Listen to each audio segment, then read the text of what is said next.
Hello everyone. So today we'll continue with our CAT previous year question series, and this will be the set number 30 from CAT 2021 paper. So we'll look at the question now. The question says, each of the bottles mentioned in the question contains 50 ml of liquid. The liquid in any bottle can be 100% pure content P or can have any certain amount of impurity I. Visually, it is not possible to distinguish between P and I. There is a testing device which detects impurity as long as the percentage of the impurity in the content tested is 10% or more. So it is not visually possible कि हम impurity देख पाए, but there is a testing device that if the impurity is 10% more, it detects that impurity. ठीक है? For example, suppose bottle 1 contains only P and the bottle 2 contains 80% of P and 20% of impurity. If content of bottle 1 is tested, it will be found to have that it contains only P. If content of bottle 2 is tested, it will be revealed that it contains some amount of impurity. If 10 ml of content of bottle 1 is mixed with 20 ml of content of bottle 2, the test will show that the mixture has impurity. So 10 ml of bottle 1, yani 10 ml P and 20% of 20 ml of bottle 2. Bottle 2 में 80% P है, तो 20 ml का 80% कितना हो गया? 8/10 into 16 ml P और 4 ml बचा हुआ इम्प्योरिटी है। तो टोटल ये जो 30 ml है उसमें इम्प्योरिटी कितना है? 4 ml, which is greater than 10%, क्योंकि 30 ml का 10% कितना होता है? 3 ml. So it will show that the mixture has impurity, and hence we can conclude that at least one of the bottles has I impurity. However, if 10 ml of the bottle from content 1 is mixed with 5 ml of content from bottle 2, the test will detect that the test will not detect any impurity in the resultant mixture. तो 10 ml of bottle 1 यानी कितना हो गया? 10 ml of P और 5 ml of क्या बोलते हैं bottle 2 में कितना होगा? 80% ऑफ 5 ml कितना होता है? 4 ml P होगा एंड 1 ml बचा हुआ इम्प्योरिटी होगा। तो 15 ml में 1 ml इम्प्योरिटी है, ये आई है सॉरी। तो 15 ml में 1 ml इम्प्योरिटी है एंड बचा हुआ 14 ml P है, विच इज प्योर लिक्विड। तो of course this is less than 10%, क्योंकि 15 ml का 10% होता है 1.5 ml. So it does not detect, the machine does not detect and it will show that the liquid is pure. ठीक है? तो हमने concept समझ लिया, अब हम क्वेश्चंस पे आते हैं. It's more like a quantitative set of data and basically data interpretation तो ये है, लॉजिकल रीजनिंग का क्वांटिटेटिव सेट है. तो पहला क्वेश्चन क्या कह रहा है? 5 ml of content from bottle A is mixed with 5 ml of content from bottle B. The resultant mixture when tested detects the impurity, detects the presence of I. It is known that bottle A contains only P. What best can be concluded about the volume of I in bottle B? हमें पता है दोनों का 5-5% mix हुआ है, 5-5 ml. ठीक है? तो रिजल्ट 10 ml मिक्स हुआ है और टोटल 10 ml अपने पास, और उसमें बता रहा है कि डिटेक्शन हुआ है इम्प्योरिटी का, इम्प्योरिटी है उसके अंदर. अगर मशीन ने डिटेक्ट किया कि उसके अंदर इम्प्योरिटी है, तो इसका मतलब एटलीस्ट उसके अंदर 10% इम्प्योरिटी होगी. तो मतलब एटलीस्ट 1 ml इम्प्योरिटी होगी. 10% कितना हुआ? 10 ml का 1 ml. तो एटलीस्ट 1 ml इम्प्योरिटी है. अब वो इम्प्योरिटी कहाँ से आई है? It is know that bottle A के पास तो ओनली पी है, प्योर पी है. तो ये जो 1 ml आई है वो बॉटल बी में से आई है. एटलीस्ट 1 ml बॉटल बी में से आया है. अब 5 ml जो बॉटल बी में से लिया था उसमें से 1 ml में एटलीस्ट इम्प्योरिटी है. एटलीस्ट 1 ml इम्प्योरिटी है उस 5 ml में. तो जो 50 ml टोटल हमें पता है, each bottle mention in this equation contains 50 ml of liquid. तो अगर 5 ml में 1 ml इम्प्योरिटी है, तो 50 ml में एटलीस्ट कितनी होगी? Into 10, 10 ml impurity. तो इसका आंसर कितना हो जाएगा? 10 ml और मोर. एटलीस्ट 10 है. ठीक है? तो ये वाला क्वेश्चन हमने देख लिया, प्रेटी सिंपल. अब नेक्स्ट क्वेश्चन देखते हैं. They are 4 bottles, each bottle is known to contain only P और ओनली आई. ठीक है? या फिर तो ओनली पी है या ओनली आई है. They will be considered to be collectively ready for dispatch if all of them contain only P.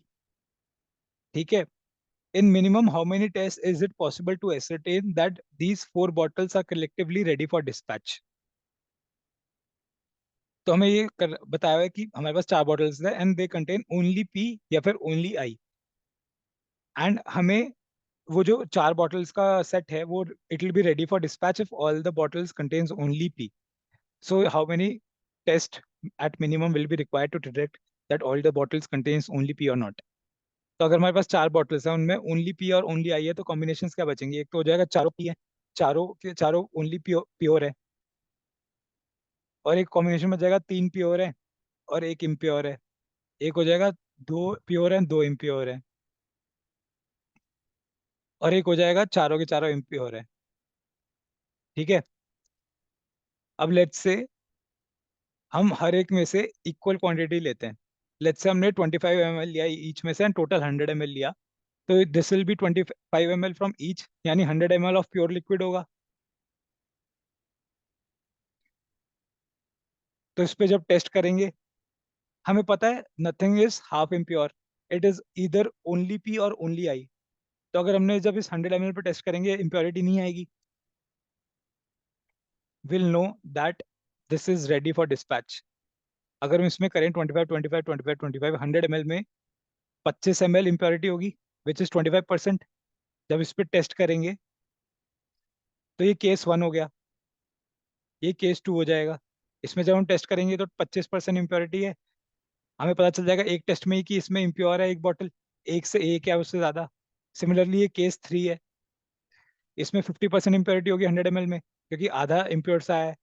तो अगेन हमें पता चल जाएगा this is not ready for dispatch. और अगर इसमें करेंगे तो 100% इम्प्योर होगा. एक ही टेस्ट में पता चल जाएगा ये केस 4 है. एक ही टेस्ट में पता चल जाएगा that this is not ready for dispatch. तो चारों के चारों केस में एक ही टेस्ट में हमें पता चल रहा है that is it possible to ascertain whether these 4 bottles are collectively ready for dispatch. तो हमें एक ही टेस्ट में चारों केस में पता चल रहा है कि दीज बॉटल्स आर ईदर इस केस 1 में रेडी फॉर डिस्पैच एंड बाकी ऑल द 3 केसेस में नॉट रेडी फॉर डिस्पैच. तो इसका आंसर क्या है? 1. ठीक है, ये भी सिंपल ही था. बस थोड़ा सा दिमाग लगाना है क्वांटिटेटिव सेट्स में कि कैसे हो सकता है टेस्टिंग एंड ऑल. ठीक है. अब नेक्स्ट क्वेश्चन पे चलते हैं. इसमें कह रहा है there are 4 bottles. It is known that 3 of these bottles contain only P while the remaining one contains 80% P and 20% I. What is the minimum number of tests required to definitely identify the number of bottles containing to what is the minimum number of tests required to definitely identify the bottle containing the amount of I? तो इसमें क्या कह रहा है? हमारे पास 4 bottles हैं, 1 2 3 4. उसमें से 3 bottles contain only P and एक बॉटल ऐसी है जिसमें 80% पी है एंड 20% आई है. अब how many minimum test are required to identify कि कौन सी बॉटल में इम्प्योरिटी है? That's what the question means. अभी कैसे होगा? Mostly when we see such questions हम दो दो के सेट बनाते हैं. लेट्स से 4 बॉटल्स हैं, दो दो के सेट बना लिए. अब वो केस क्या होगा कि हमारे पास 3 प्योर बॉटल्स हैं और एक सेमी प्योर बॉटल है, यानी इम्प्योर बॉटल कह लो उसको, एक इम्प्योर बॉटल है. अगर हम इसमें से कोई दो चुन रहे हैं तो या फिर तो ये दो चुनेंगे, या फिर ये दो चुनेंगे, या फिर ये दो चुनेंगे, या फिर ये दो चुनेंगे, या फिर ये दो चुनेंगे. 4C2 बेसिकली कॉम्बिनेशन बन रहा है. अब हर एक केस में टाइप ऑफ कॉम्बिनेशंस क्या होंगे? या फिर तो दोनों प्योर होंगे या फिर एक प्योर और एक इम्प्योर बनेगा. यही दो टाइप के कॉम्बिनेशंस बनेंगे. ठीक है. लेट्स से हमारा पहला वाला है, पहला केस 1 हम ले रहे हैं और ये केस 2 है. ठीक है. हम केस 1 ले रहे हैं. ये जो दो बॉटल्स हमने चुनी है एक प्योर है एक इम्प्योर है.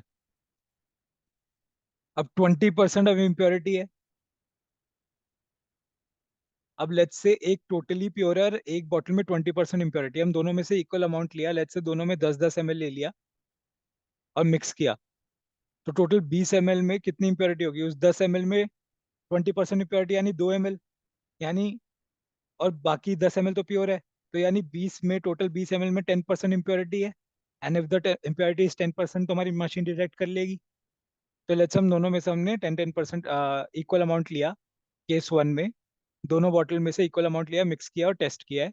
तो केस वन में क्या आएगा कि वो बताएगा इन केस वन, हमें मशीन बताएगी कि इन दोनों में से कोई एक इम्प्योर है, कोई एक इम्प्योर है। तो हमें पता चलेगा कि वो जो इम्प्योर, एक इम्प्योर बॉटल है इन चारों में से, वो इन दो में से एक है। एंड जो बाकी जो दो बॉटल्स बची हैं वो दोनों की दोनों प्योर है।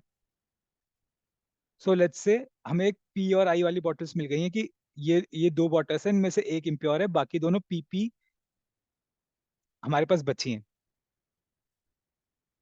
हमारा एक टेस्ट हो चुका है। फर्स्ट टेस्ट में हमें पी और आई मिल गया। दो बॉटल, इन ये केस वन की बात हो रही है पूरे टाइम, ठीक है, ये केस वन की बात हो रही है। हमें एक टेस्ट में पता चल जाएगा कि एक बॉटल इन पी और आई, अगर पी और आई का केस है कि एक बॉटल इनमें से इम्प्योर है।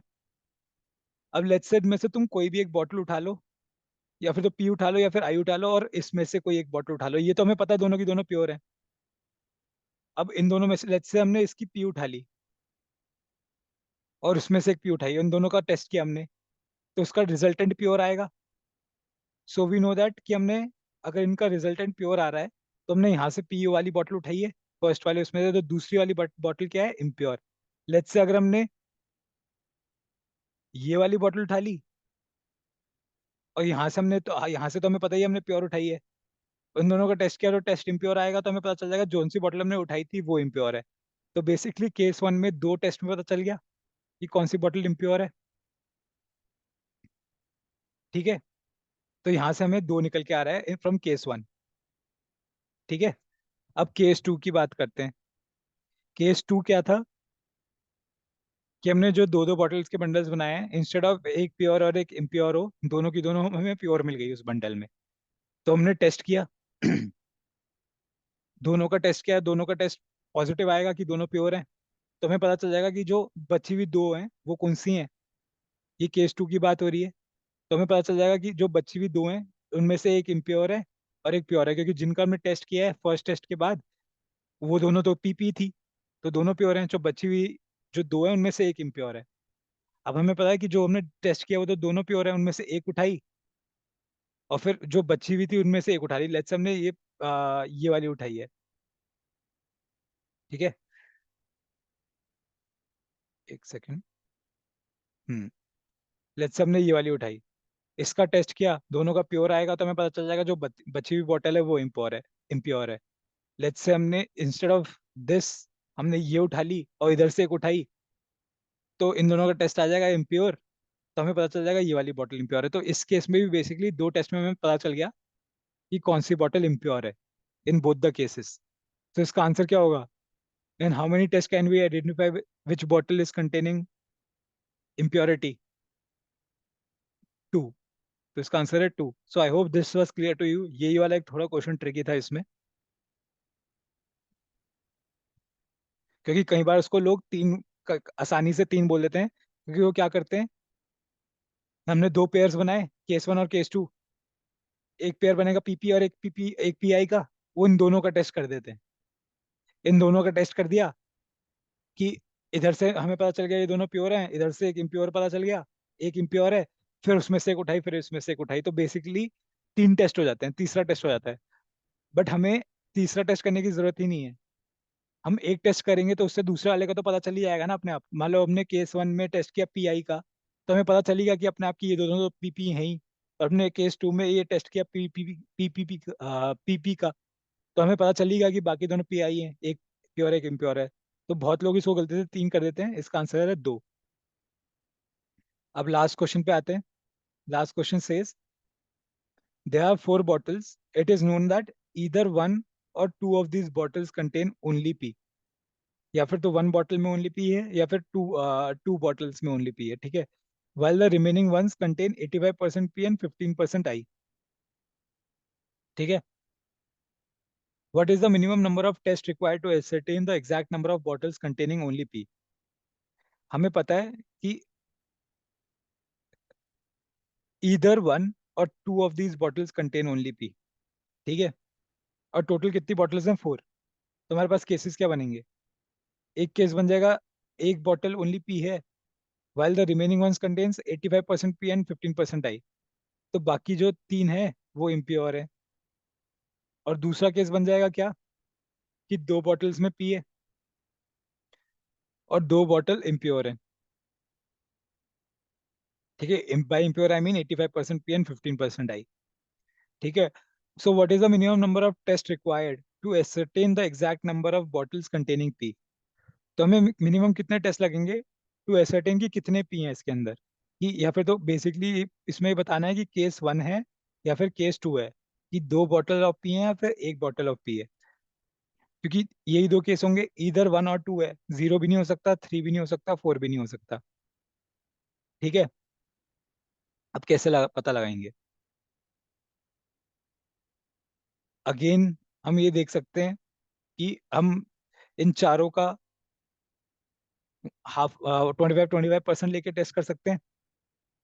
लेट्स हमने दोनों का 25% ले लिया, सॉरी 25 ml ले लिया, चारों का टोटल 100 ml मिक्सचर लिया है, उसमें से 25-25-25-25 करके।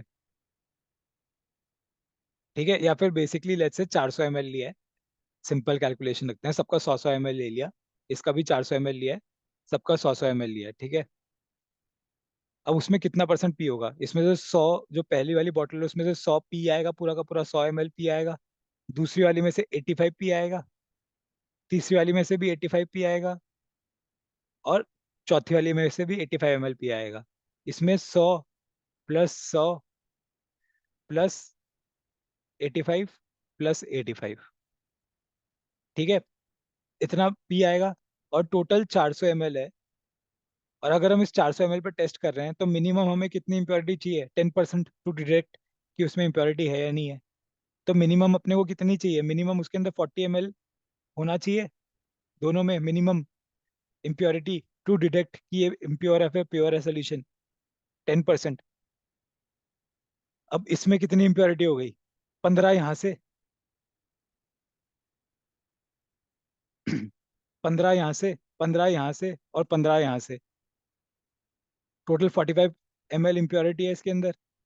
और इसके अंदर कितनी इम्प्योरिटी है? 15 यहाँ से और 15 यहाँ से, इसके अंदर टोटल 30 ml इम्प्योरिटी है। तो जब हम टेस्ट करेंगे इन 400 ml का, बेसिकली एक ही पहले टेस्ट में ही हमें पता चल जाएगा। Test number 1, not C, this is not C1, this is T1, test number 1। हमने उस ग्रुप का पहला केस है, लेट्स से केस 1 में टेस्ट नंबर 1 हो रहा है इस 400 ml पे। हमें पता चल जाएगा कि ये इसमें टोटल 45% इम्प्योरिटी है। तो इसका मतलब वो एटलीस्ट उसके अंदर 3 तो इम्प्योर हैं ही, क्योंकि अगर 2 इम्प्योर होंगे केस 2 में, तो 30 ml इम्प्योरिटी बन रही है, उस केस में वो इम्प्योर नहीं शो करेगा, वो प्योर शो करेगा। तो केस 1 में पहले टेस्ट में ही पता चल जाएगा कि एटलीस्ट 3 इम्प्योरिटी है। एटलीस्ट क्या, 3 ही है, क्योंकि 4 तो हो नहीं सकती है इम्प्योरिटी। या फिर तो इम्प्योरिटी 2 होंगी या फिर 3 होंगी, 1 भी नहीं हो सकती, because we know that only 1 और 2 बॉटल्स आर प्योर। तो हमें पहले टेस्ट में पता चल जाएगा इसमें 3 बॉटल्स इम्प्योर हैं। और केस 2 में जब हम करेंगे उसमें 30 ml इम्प्योरिटी है। इसमें भी पहले टेस्ट में अगर ये इसका रिजल्ट क्या आएगा पॉजिटिव, कि पूरा 400 ml प्योर है, तो हमें पता चल जाएगा इसमें सिर्फ 2 ही इम्प्योर बॉटल्स थी, क्योंकि वो इतनी इम्प्योरिटी बना ही नहीं पाई कि वो इम्प्योर हो जाए सोल्यूशंस। उसकी total impurity is less than 40 ml. That means there are only 2 impure bottles. So in both the cases, in first test, we can answer that whether there are 1 pure bottles or 2 pure bottles. So इसका answer क्या हो जाएगा? 1. So I hope the set is clear to you. बस थोड़ा सा open mind and दिमाग खोल के set करना है. The answers and questions are pretty straightforward and simple. Okay. So for any further queries, you can reach out to us on the following number, or you can reach out to us on WhatsApp or the given email ID. Thank you.